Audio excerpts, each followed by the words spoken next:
Porsche 911 as an SUV. This has been and is still the idea of the Porsche Cayenne Coupé. Here we have the new Coupé version for the new generation.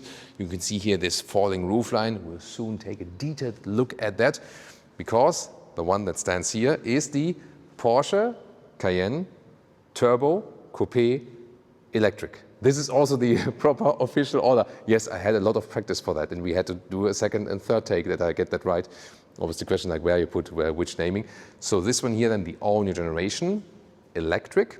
The combustion engine still runs parallel, and the new Coupé form, and also the most powerful version, the turbo. And we have it here, for example, that you have these black intakes right there. This is special and for the turbo version, and we also then have as standard the HD matrix LED in this 4-dot design. And here in the front I can either here press the button on the key fob to access the Frunks, really good. Charging cable in here and a heavy box, but you can also put some other stuff in there. And the alternative to that would be, let's see and close it properly. And another functionality here, you can also just swipe here to open the frunk. So that would be the easiest solution. Yeah, different ways to open the frunk. And I can also soon show you that there are different ways to open and close the doors, because this one here is equipped, both available for the SUV and the Coupé, with the electric doors. But now, first of all, the most important thing, the length is same at 499 in meters or 196 inches. However, here we have the Coupé roofline, 2.4 centimeters lower actually than the SUV, and it's really pushed really low. You do lose some boot volume. We're going to take a look at that, and this gives this special SUV Coupé look. It has an advantage that it has a CD value of only 0.23 instead 0.25 with the SUV. You have to look at the tires though always, you know, for the CD value, because you can go with a, from 20 to 22 inch. This is here 22 inch, these are the largest ones. And then the logic is that 20 inch wheels also have the smallest tires. Then with 21, you're already going a little bit wider. And with the 22, you have basically two sizes. So these are not the widest wheels, these are the biggest wheels, but not the widest ones. And then there are special performance tires that also make them a little bit wider. In the data comment pin, like there's a data comment, and also in the video description, we also have like an explanation then to this with all the tire width. So the best CD value then with the smallest tires as well. Do you think here the Coupé looks more beautiful than the SUV?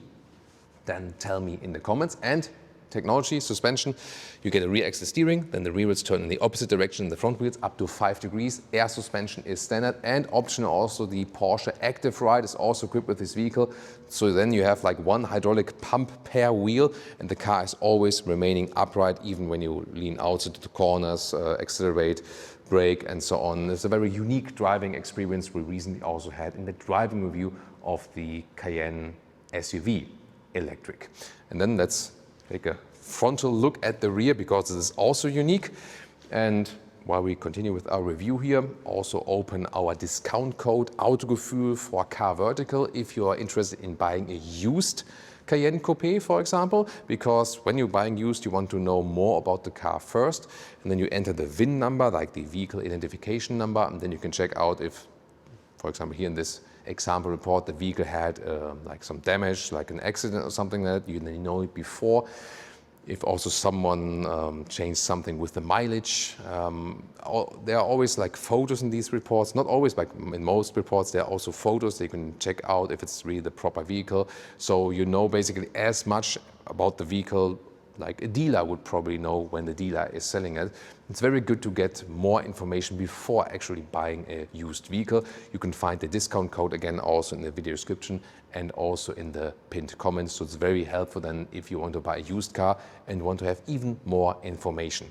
Of course, more information than about the all-new cars is always here in our videos with Autogefühl. And there we can see the light strip goes all the way through, and the Porsche lettering is also illuminated right there. A lot of high-gloss black then as a contrast. Monteverde is this vehicle color, yeah, like the key fob, and yeah, it's like Green Mountain.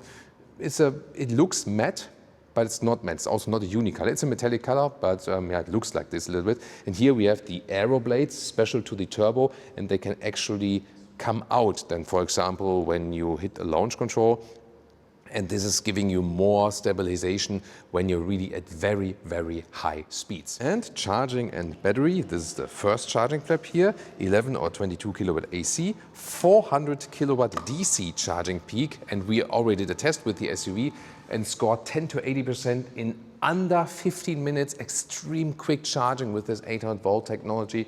Can also charge at 400 volt stations, no problem as with that, for this 108 kilowatt hours net battery. A realistic, like real world range is, yeah, something a little bit less than 500 kilometers, a little bit less than 300 miles we had recently with the SUV. If you go 100 kilometers an hour, 60 miles an hour on the motorway. Here with the Coupé is of course a little bit better as for the aerodynamics. Then again, it also massively depends on the wheel choice. So like most Cayenne customers say, like, I go for the visuals and I pick the largest wheels. But make no mistake, if you want to take my advice, don't do this for the electric version. You will regret it. Yeah, it might look more striking. However, it's so important with the electric vehicles to reduce the resistance, then the rolling resistance and the wind resistance, and both accounts for the wheel choice. I would actually go for 20-inch wheels here with the aero wheels. And you will enjoy that more, this car, than when you can easily drive 50, 60 kilometers longer just because of the wheel choice. And cool choice here also by Porsche to make another charging port on the other side. Now the other one on the other side is closing, then this one is opening. And there's another AC port right there. So it's a cool choice that you're a little bit more flexible than in charging. And I asked them for that. If you go for the 22 kilowatt AC option, it both counts for this side and also for that side. And versions and prices, you start with the base version that is at 4.8 seconds in the acceleration figure. Then the S version is at 3.8 seconds in the acceleration figure. And here the turbo at 2.5 seconds 0 to 100 and 7.4 seconds 0 to 200 kilometers an hour. That's crazy stuff, and I honestly think it's too much. We tested it with the SUV. This car is, I almost have to say, it's dangerous because it's so quick in the acceleration. A human body cannot properly control that. We are not built to control these kind of acceleration speeds. I honestly mean that. If you go for the electric version because you want to max it out, please be careful. This car is more capable, is more striking in the performance than you could possibly imagine. It's really the case.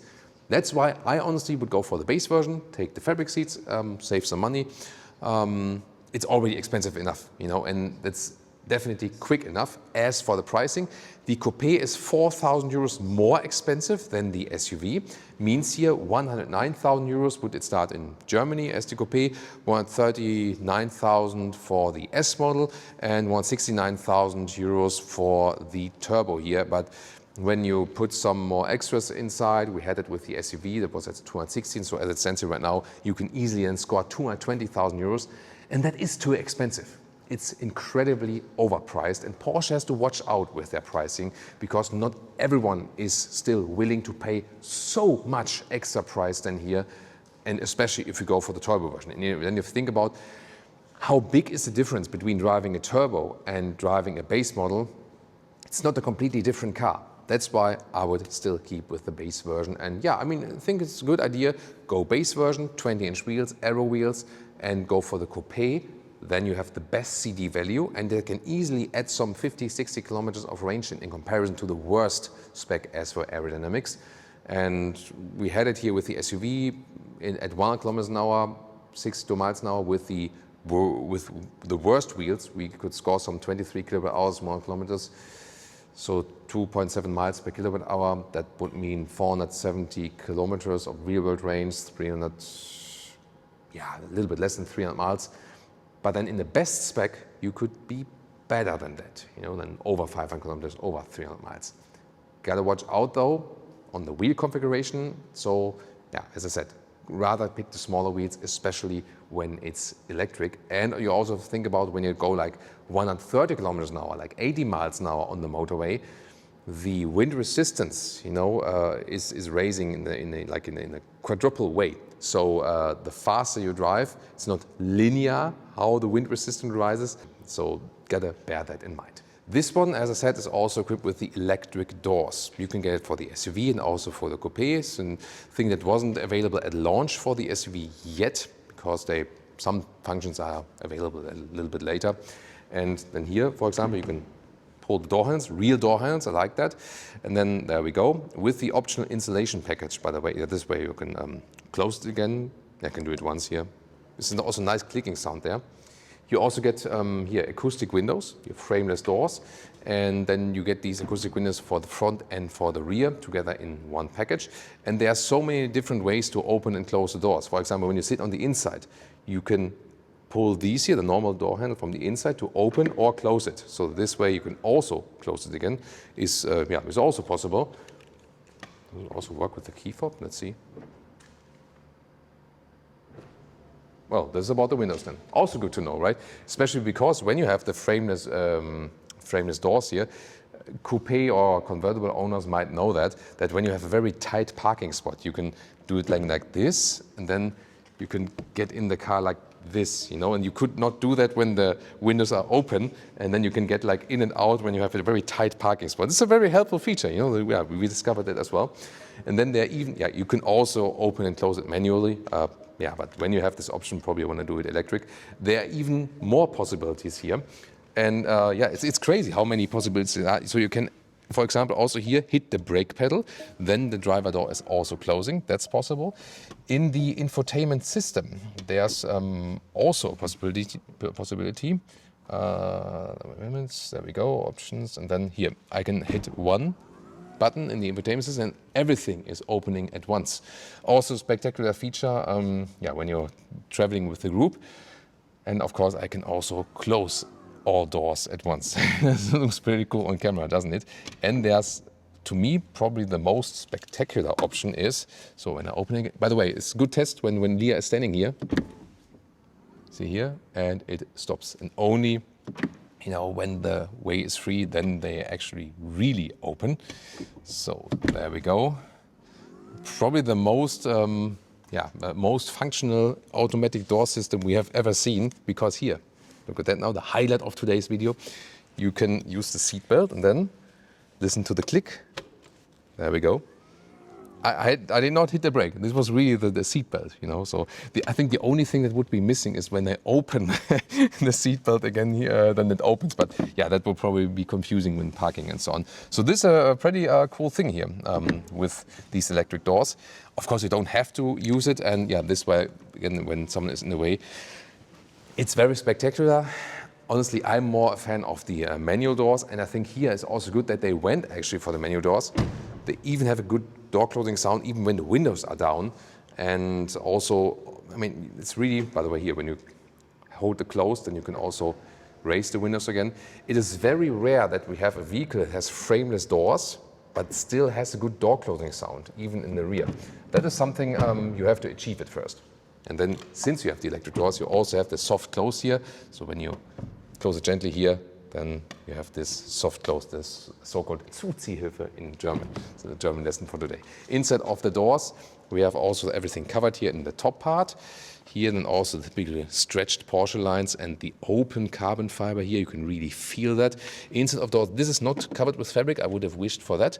This was also equipped with the optional Burmester sound system. I would recommend it for music lovers because we have tested the normal Bose system here as well, and that was okay, but it's not like you have like, oh wow effect. But with the Burmester sound system, you get this oh wow effect. You know, that's the thing. Then we have the steering wheel with real buttons, still left and right, turning jogs, and also the drive mode selection. When you hit this button here, you get more than 100 horsepower extra for 10 seconds. These are the sport seats. They are also standard for the turbo. The comfort seats would have a little bit less accentuation here, but it's not the biggest difference. And the sit bone area is also kind of similar. Exclusive here for the coupe, you also get the lightweight package, which almost saves you 18 kilograms. And then you have this carbon fiber roof, and you get the Pepita sport seats.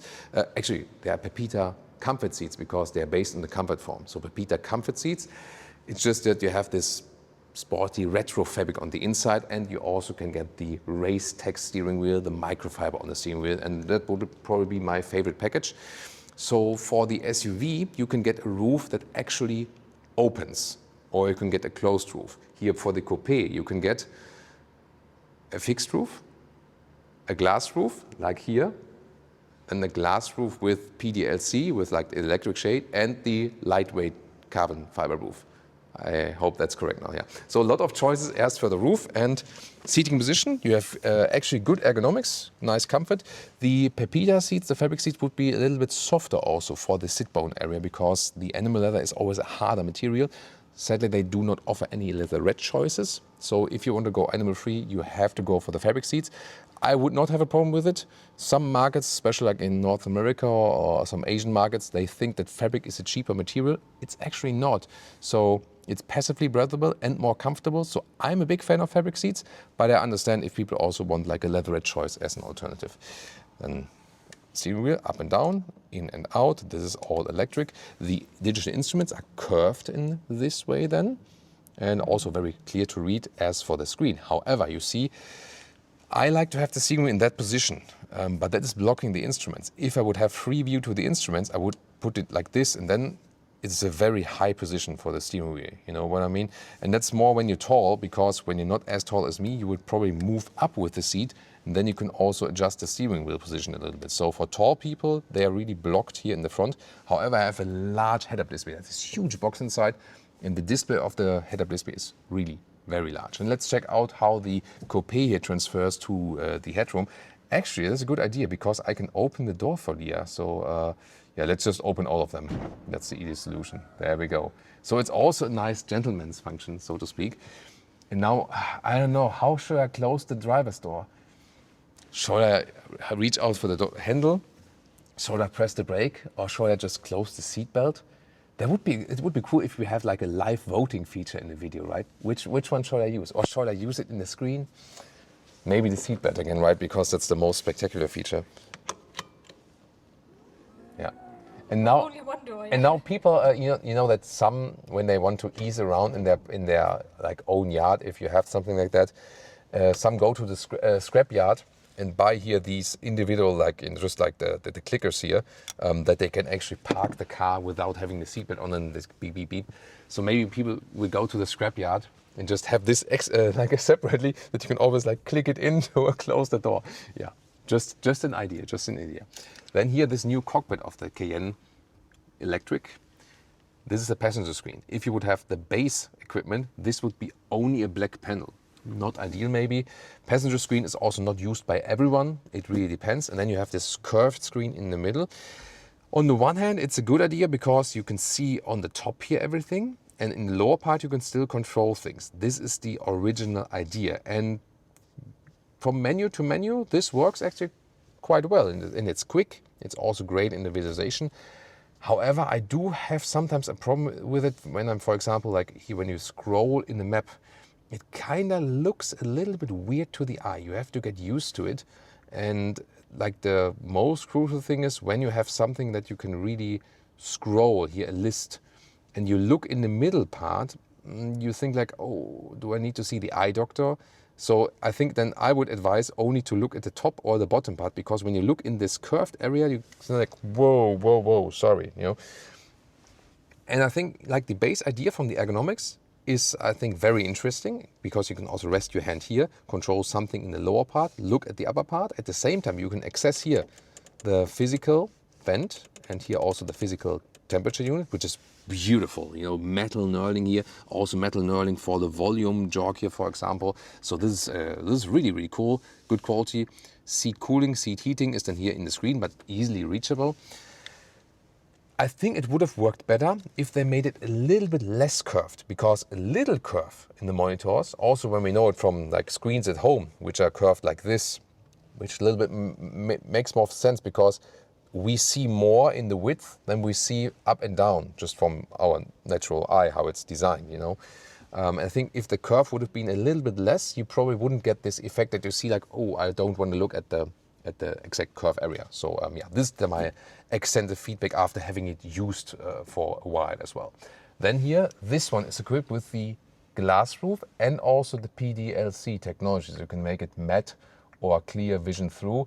This heat protection is always in. Also, if you do not have the PDLC function, you also have the included heat protection. a fixed roof will still keep the heat out a little bit more. Yeah, I think lightweight package with the Pepita seats is probably then the coolest thing you can do for this vehicle. Headroom, it's no problem, you know, 189, 602, no problem at all. And even the windscreen is supposed to be already different here in the Coupe if you compare it to the SUV. And then everything from the A-pillar onwards, chassis-wise and top, is also different. So more difference than you might expect. Analog clock here in the top as well. This is also a special Porsche design analog clock than here, for example, on the top there. And what I also appreciate that you can really easily control the drive modes here, for example, directly at the steering wheel. So you don't have to do that in the infotainment system. It just changes in the infotainment system.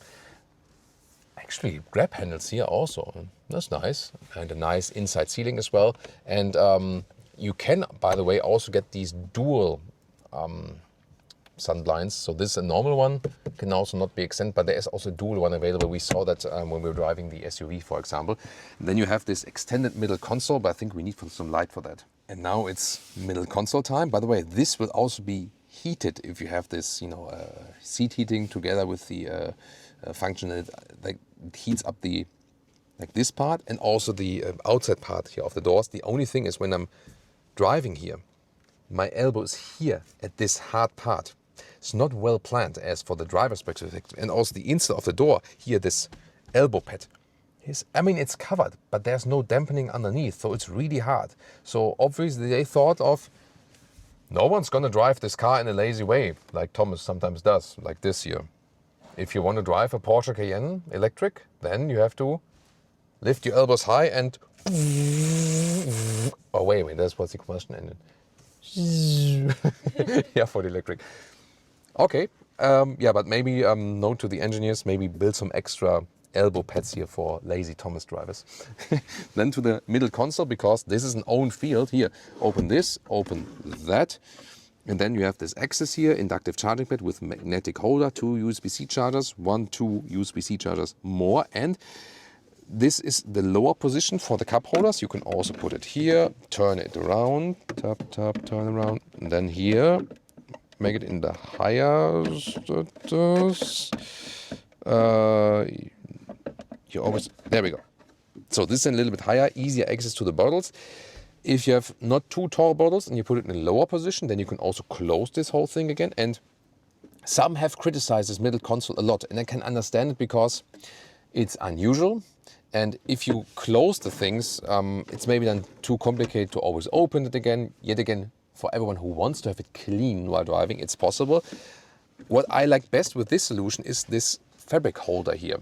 And the thing is that you can put bottles in it, but you can also put like sunglasses, like the cases in it, and it doesn't wobble around, and you don't have like this all the time because it's a soft fabric. And this is actually a great idea. So definitely has pros and cons, this solution. There we go. And then you can also properly close it again like this. So now the big question is, what about the rear here actually? Now the rear seats, very exciting. First over here, rear doors. We also have this insulation package, but it's an option with the lamination. And also, what's pretty cool, like that feature, we have to, there we go. Then we have the electric shade here in the rear. Always really like that feature. Then also covered here in the back part, only hardback in the lower part. And here the coupe rear seats, you can electrically control the inclination right here.